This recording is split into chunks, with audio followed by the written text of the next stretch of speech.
Voilà, ben, un petit peu d'histoire en donc 2007, changement au niveau européen sur les pratiques ENO, enfin grand ménage en fait, et adaptation enfin de l'offre au marché par des outils réglementaires, dont la création des 100 IG qui sont traduites pour nous en France par Vins de France. Et donc à l'époque, c'était un peu la surprise parce qu'on passait d'un modèle, vous savez, la pyramide où les meilleurs vins sont en haut, les AOP, etc., à un modèle beaucoup plus moderne. Et à l'époque, tout le monde disait, oh là là, cette catégorie, ça va être la poubelle, le dépotoir, etc. Et puis surtout, il y avait, on va dire, le vin par défaut qui était l'ancien vin de table avec une décroissance importante. Et aujourd'hui, on peut dire avec fierté, avec tous ceux qui nous ont aidés à construire cette catégorie, aussi bien cave particulière, cave coopérative, négociants, institut technique, et puis toute une équipe qui s'est passionnée pour cet espace de liberté. Et heureusement qu'on l'a fait. Et si Vins de France n'existait pas, il faudrait le créer aujourd'hui d'urgence, puisque grâce à Vins de France, on a un développement important, vous allez le voir, sur des parts de marché export. Grâce à Vins de France, on peut financer de l'innovation viticole. Donc au niveau chiffres, quand même, sur une période compliquée, vous l'avez tous vécu, on est à plus 11%.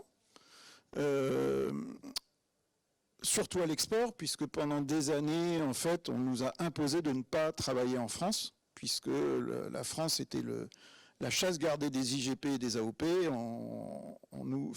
y a eu un consensus au niveau de l'Interpro à aller d'abord conquérir des parts de marché export. L'enjeu, c'est en fait, tant qu'on était petit, le sourcing il se fait en assemblant les qualités que les metteurs en marché trouvent ou en vinifiant d'une façon particulière. Mais aujourd'hui, on a 1,5 million d'hectos de vins de France cépages. Et donc, on voit bien le déséquilibre français d'une manière générale, et encore plus cette année avec le gel sur les blancs. Donc, du coup, pour continuer à croître, il faut en fait nous pensons qu'il faut des vignobles dédiés. Parce que l'équation gagnante, c'est que si on ne fait plus du vin par défaut, mais on fait un vin voulu, eh bien on est capable tout simplement de mieux gagner sa vie et d'assurer dans la durée la pérennité de marques et de vignobles.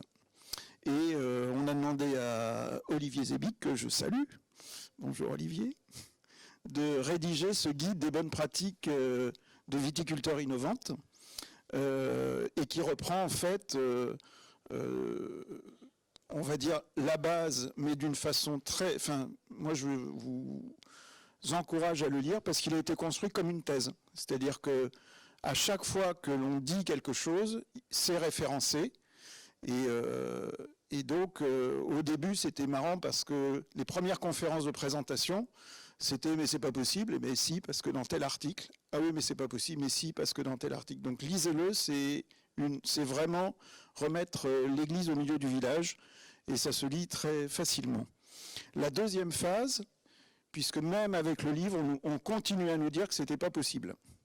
Donc la deuxième phase, ça a été de travailler avec l'IFV et des partenaires viticulteurs et négociants, et donc de construire 2 sites pilotes, plus une page dédiée, puisque le but du jeu, c'est d'informer le plus largement possible tout le monde, tous les gens qui ont une appétence pour ça, sachant que, comme on le verra, ça s'applique bien sûr d'une façon préférentielle à la catégorie vin de France, mais tout ce qui est agronomie, santé des sols, etc., bien sûr, c'est universel. Donc l'objectif, c'est démontrer la performance en termes de qualité et de performance agroécologique, en fait. Et donc pour ça, on a fait, comme je l'ai dit, 2 sites pilotes.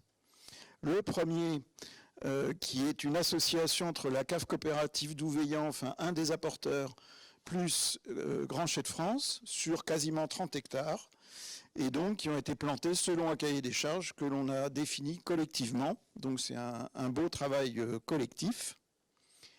Et puis ensuite, un deuxième site entre les vignobles Vendéol, qui font partie de l'Union In Vivo, et puis Artéris, que vous connaissez, dans l'Aude, à Bram, pareil, quasiment une trentaine d'hectares, avec aussi des cépages résistants comme l'Artaban et le Souvigné. Donc on a défini 6 leviers, et je vais aller vite là-dessus parce qu'ils vont être développés après. L'installation du vignoble, qui est vraiment important, la fertirrigation, la santé du végétal, variété de cépages, entretien du sol, mécanisation, donc tout ce qui avait été précisé par Olivier Zébic dans son livre. Pour diffuser ça, on a fait beaucoup de travail média, puisque vu à la télé, ça marche mieux.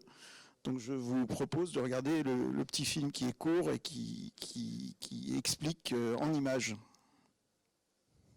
Donc l'idée, c'est de faire connaître en fait et de démontrer par ces 2 ateliers si on a des vignerons qui sont dans ce type de projet, dans ce type de vision pour tout ou partie de leur exploitation. Et ensuite, pour les sécuriser, l'idée, c'est d'apporter des fiches techniques, des vidéos en tuto. Et du coup, sur les sites, on peut retrouver sur Vin20 Occitanie les fiches techniques et en fait un tuto en expliquant à chaque fois pourquoi, comment, et voilà.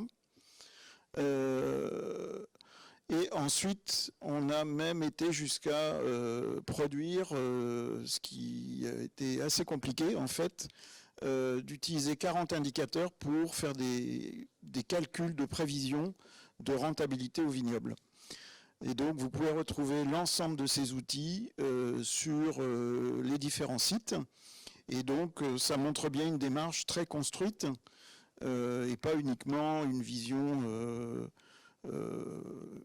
politique ou dogmatique. L'idée, c'est vraiment de construire ensemble un avenir pour cette catégorie à travers des vignobles dédiés.